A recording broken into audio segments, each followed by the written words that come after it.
Guys, so I'm doing the rest of the 5 ways to get unshakable connection.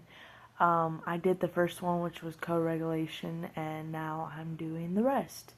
So I want to start with number 2, which is turning towards.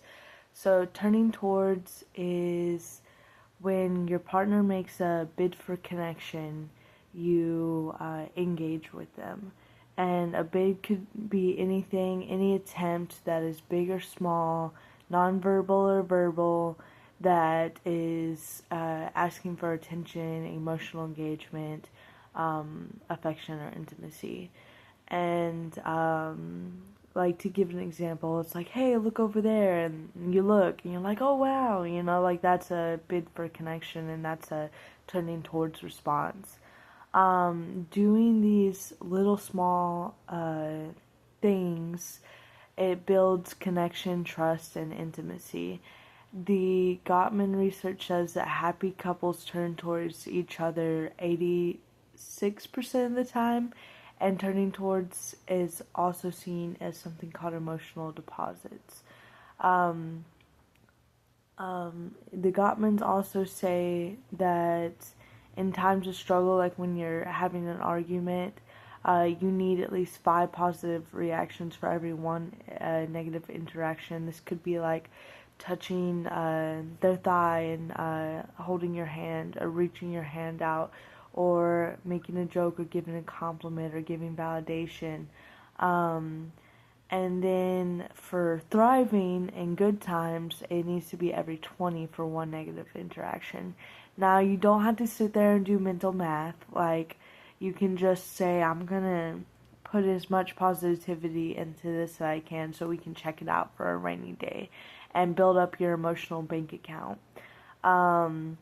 These could also be like things like quality time, and like in one of my videos I talked about connection prompts that you can do,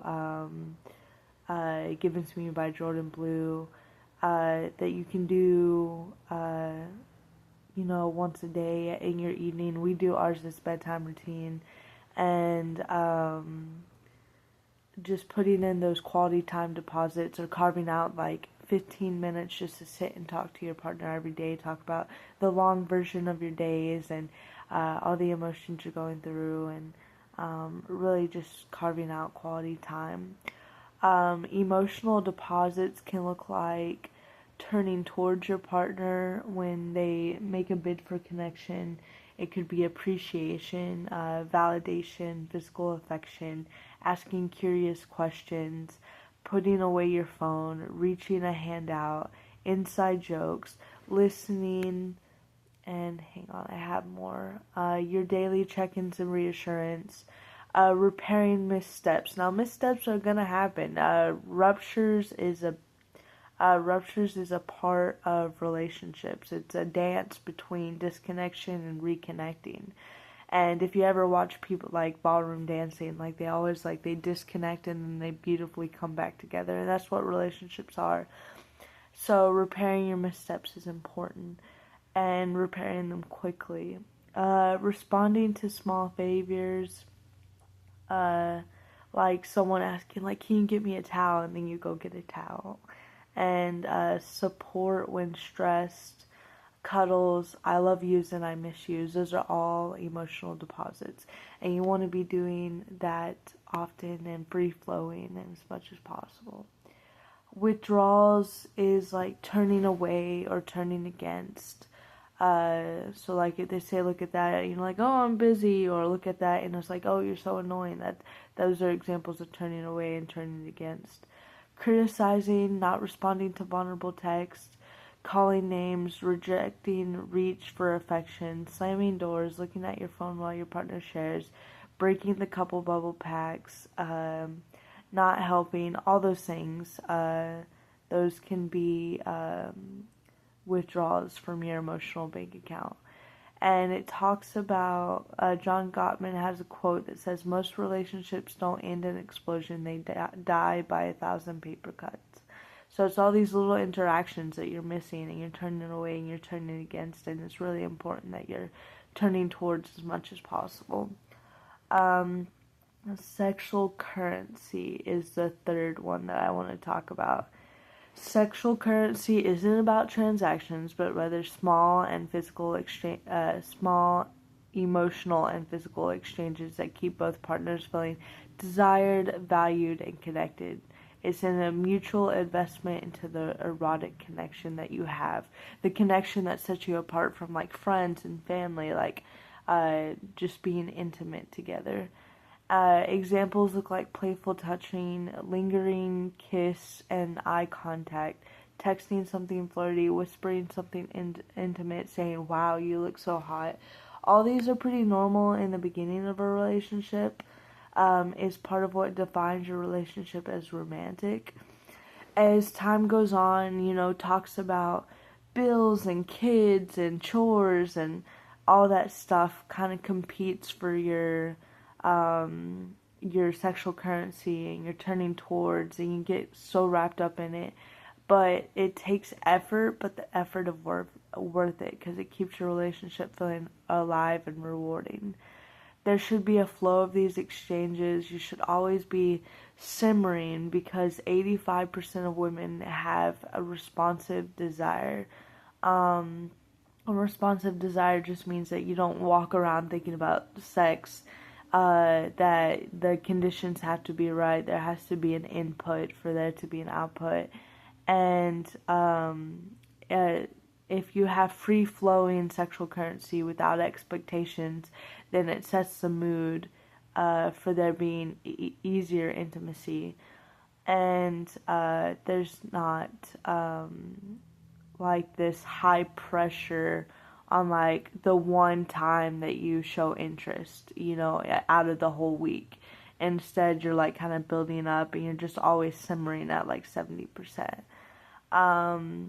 You should talk about with your partner what feels good for them, and what they like, and what they respond to, and how to build more sexual currency with each other.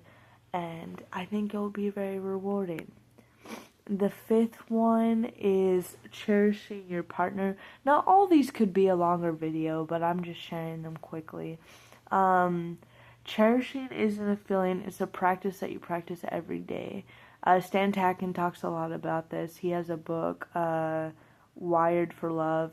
He has 10 principles in there that secure functioning couples have. And the last one, I think, is the last one. It talks about cherishing. And you want to make sure that you make each other feel like the most important person in the world to maintain your couple bubble. Examples of cherishing is like guarding their well-being, I can't talk. Guarding their well-being fiercely. Repairing quickly after a rupture. You never want to let it linger. You always want to come to and come back as quickly as possible, or else it gets devoted to long-term memory. And we just want to get past the speed bumps and get to the good stuff. Delight in their existence and for who they are, not just what they do for you. Protecting their sense of safety, especially the safety they feel around you, and know that they're safe in your mind and around you, and safe with you when they're not around you. Like, you're not going to be talking behind their back and breaking the couple bubble. No one promised that love is easy. Like, you do have to put in effort to keep these things going, but once you build like a foundation and like habits, it's smooth sailing from there. But it does take effort to get these things to rolling if you haven't been doing them for a while. I set reminders on my phone. I have like 4 that go off every day, and like one is emotional deposits, and one is simmering and stuff. And it just like, it triggers my mind to be thinking about it. It's not that I don't want to do it and I'm like telling it's a to-do list or a chore list. It's that, like, with kids and with school and all that stuff, like, I get so focused, and the reminders just trigger my mind to be like, oh, I should turn towards my partner. and I really like them. And I honestly, I do most of it just naturally, and they're just kind of there, so I never like let go of it because I'm scared to like forget and scared to like let it like fade over time. And so they're just there to keep me grounded. But yeah, it's really natural for me now to just like send a quick reassuring text or to say, "Oh my gosh, you look so hot," and I love that part about our relationship, that it feels so easy to do those things. Um, Now, this is cherishing and all these things. They should be mutual. They should be something that you're both doing for each other.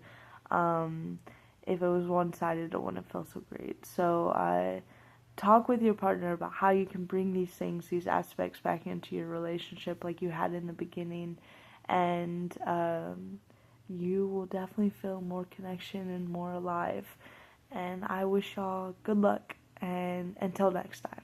I forgot what my next video is about, but I will put it out when I put it out, and we'll get it there. Thank you. Bye.